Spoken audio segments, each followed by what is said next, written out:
A história de Annelise Michel é uma das mais perturbadoras e polêmicas do século XXI, que começou como um tratamento para a epilepsia, se transformou em um dos casos de exorcismo mais documentados e trágicos da história moderna. Hoje, vamos mergulhar nos eventos assustadores que marcaram seus últimos meses de vida, com base nos relatos e nas fitas de áudio gravadas durante os rituais.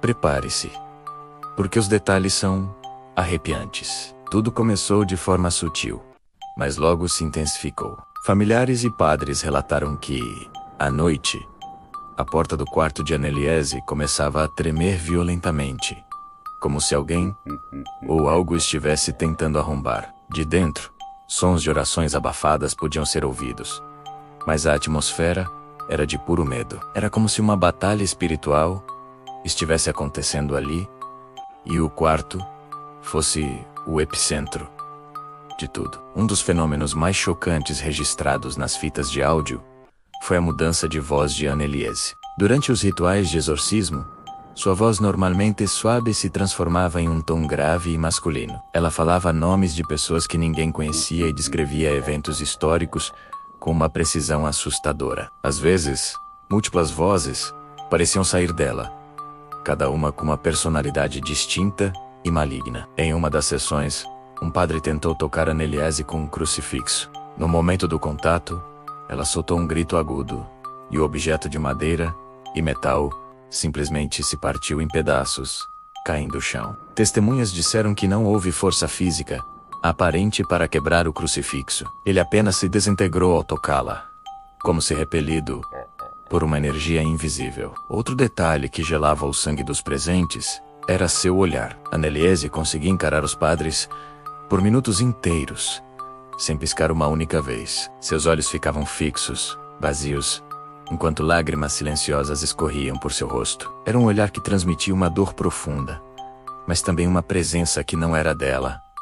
Algo antigo e observador. O contato com objetos sagrados parecia causar dor física intensa. Quando um rosário foi colocado em sua mão, marcas de queimadura vermelhas e profundas apareceram instantaneamente em sua pele, como se o objeto estivesse em brasa. Ela gritava de dor, jogando o rosário para longe, e as marcas permaneciam visíveis por horas.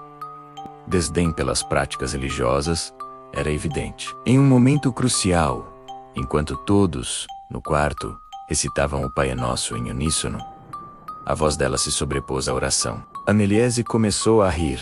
Não era uma risada normal, mas sim lenta zombeteira e carregada de malícia. O som ecoou pelo quarto, interrompendo a oração, instalando um pavor profundo em todos os presentes. Talvez um dos momentos mais inexplicáveis tenha sido quando ela se dirigiu diretamente ao padre Ernst Out, um dos exorcistas, e o chamou pelo seu nome de batismo completo. Era um nome que ele raramente usava e que Annelise nunca poderia ter conhecido. Isso reforçou a crença de que a entidade que a possuía tinha acesso a conhecimentos ocultos. A presença física de algo invisível era constantemente sentida. Móveis de madeira rangiam e se moviam sozinhos. Passos pesados podiam ser ouvidos circulando o quarto, mas não havia ninguém lá. As pessoas sentiam um frio repentino em certas partes do cômodo, como se algo tivesse acabado de passar por elas. A sensação de ser observado era constante. A força que Annelise demonstrava era sobre-humana. Em vários momentos, ela se debatia com uma violência extrema. Eram necessários 2, às vezes 3 homens, adultos e fortes, para tentar contê-la. E mesmo assim, ela conseguia se libertar com uma facilidade desconcertante. Seu corpo frágil e debilitado pela falta de comida parecia ter uma força impossível. Em um dos momentos mais tensos gravados, tudo ficou em silêncio. O vento que soprava lá fora parou.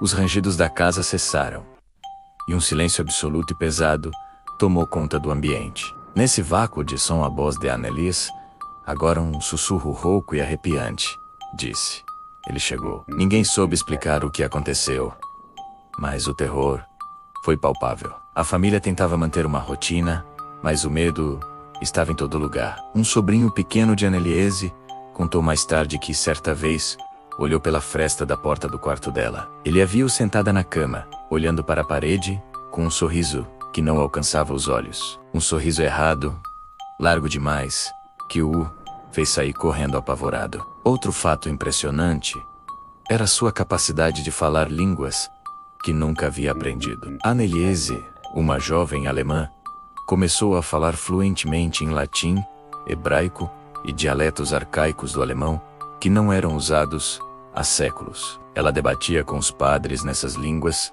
respondendo a perguntas complexas com uma fluência que chocou especialistas que analisaram as fitas. Após os rituais, o quarto guardava as marcas da luta. O chão de madeira, onde ela ficava ajoelhada por horas, apresentava marcas profundas e arranhões, como se garras tivessem sido cravadas ali. Eram marcas que não poderiam ser feitas por joelhos humanos, por mais força que se aplicasse. O ambiente também era afetado de outras formas. Um cheiro insuportável de podridão e enxofre invadia o quarto, subitamente, sem nenhuma fonte aparente. O odor era tão forte que fazia as pessoas sentirem náuseas e saírem do cômodo para respirar. Assim como surgia, o cheiro desaparecia sem deixar vestígios. As sessões de exorcismo eram exaustivas, e Anneliese frequentemente desmaiava no meio delas. Mas o despertar era ainda mais assustador. Ela acordava gritando em pânico, dizendo que estava sendo arrastada para o inferno,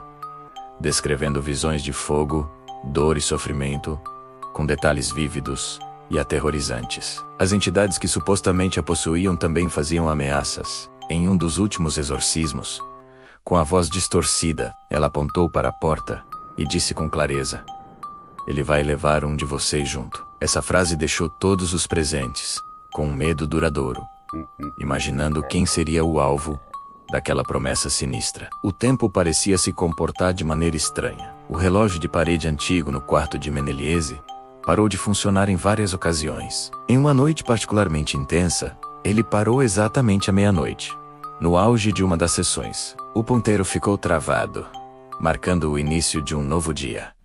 Um novo ciclo de tormento. A zombaria não se limitava a risadas. Anneliese foi registrada recitando orações cristãs famosas, como a Ave Maria, completamente de trás para frente, palavra por palavra, com uma velocidade e precisão impressionantes. Sua voz, ao fazer isso, ficava ainda mais distorcida, quase inumana, como se vinda de vários lugares ao mesmo tempo. Cada sessão de exorcismo durava horas e deixava Anneliese em um estado de exaustão mortal. Após a entidade se retirar temporariamente, ela caía no chão, imóvel, com um corpo coberto de hematomas e a respiração fraca e ofegante. Era um ciclo de tortura que estava destruindo seu corpo dia após dia. E então chegou o fim. No dia 30 de junho de 1976, ocorreu o último exorcismo. Anneliese estava extremamente fraca. Antes de o silêncio final tomar conta, ela olhou para cada pessoa no quarto, um por um. Com seu último suspiro, ela sussurrou: "Ainda não acabou." No dia seguinte, Anneliese Michel foi encontrada sem vida em sua cama. A causa oficial da morte foi desnutrição e desidratação. O caso de Anneliese Michel levanta questões profundas sobre fé, ciência e o inexplicável. Para alguns, foi um caso trágico de doença mental negligenciada. Para outros, foi uma batalha real contra forças demoníacas. Independentemente do que você acredita, os eventos que cercaram seus últimos dias são um lembrete sombrio do poder que o desconhecido pode ter sobre a vida humana. Obrigado por assistir. Se você gostou deste vídeo, não se esqueça de deixar o seu like e se inscrever no canal para mais histórias como essa. Até a próxima.